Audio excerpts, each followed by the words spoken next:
হরে কৃষ্ণ, জয় রাধে, হর হর মহাদেব। আশা করি সবাই ভালো আছেন। যারা আমার গাইডলাইন বা কনসালটেশন নিতে চান তারা স্ক্রিনের উপরে দেওয়া হোয়াটসঅ্যাপ নাম্বারে এখনই যোগাযোগ করবেন।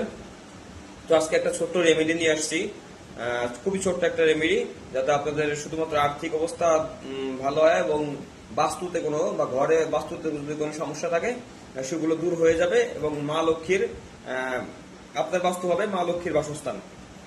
সো যারা আমার ভিডিও লাইক কমেন্ট শেয়ার করছেন তাদেরকে জানাই অসংখ্য ধন্যবাদ। এবং আপনারা জানেন যারা আমার টোটকা বা রেমেডি ফলো করে তারা জাস্ট সাকসেসফুল হয় এবং তাদের সব মনস্কামনা পূরণ হয়।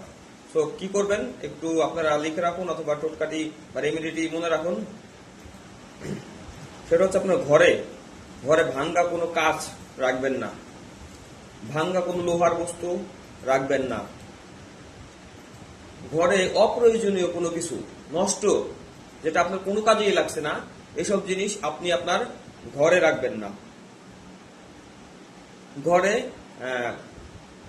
ভাত খেয়েছেন বা তরকারি রেখেছিলেন ওটা খেয়েছেন, ওই এঁটো খাবার এঁটো বাসন ঘরে রাখবেন না, তাহলে রাহু কেতু ক্ষতি হয়।